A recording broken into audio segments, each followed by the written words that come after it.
One night I was standing in the main street of Ipswich in Australia, and I saw a group of young people sitting around outside of McDonald's across the road. So I said to my friends, lay your hands on me, pray for me to be anointed. I'm going to go across the road and tell them about Jesus. So they laid their hands on me and prayed for me. Then I crossed the street. And while I was talking to this group of young people about Jesus, after a little while I had to admit that I wasn't really getting their attention. They really were not interested. They kept watching the cars driving down the street or looking at people walking down the street, but they weren't really paying attention to the things I was saying.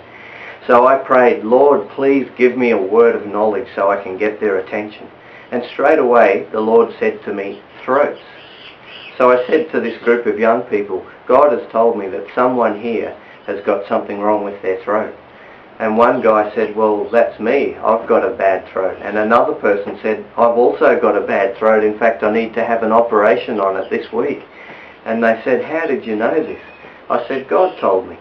And I said, well, just a minute, I'll pray for you to be healed first. But they wanted to know more about how does it feel to have God speak to you. And they were so interested to know more about hearing from God that I hardly even had a chance to lay hands on them and heal them.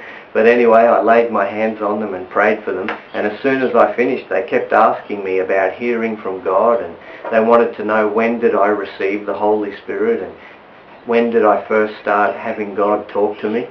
And then the Lord said to me that someone else there has got a problem with their back.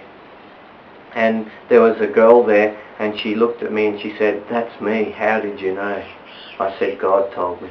So I was about to pray for her. I laid my hands on her, and suddenly I said to her, one of your legs is shorter than the other one. And I didn't know this in the natural because she was sitting down. But when I said that, she looked at me just totally amazed. She said, oh, how did you know? She said, you're right. She said, the doctor wanted to build me some special shoes to make my legs even. And her problems started when she'd had a car accident and she crushed some discs in her spine and one of her legs was forced up into her hip. And she said, how did you know all this? I said, the Lord told me. So I began to pray for her, and when I prayed for her, she said, I can feel goosebumps all over me. She nearly had tears in her eyes. And after I finished praying for her, she said, you know, my psychologist has been telling me that I should see a priest. Well, from that point onwards, I really had their attention. And when I finally said goodbye and left, they all stood up and they waved to me when I was halfway down the street. Well, less than a week later, I attended a Youth Alive rally in our city, and I saw one of these young men in the meeting. I'd invited them to come, and I went to him and I said, how's your throat? He said, it's really good, and the doctor said I don't need to have the operation.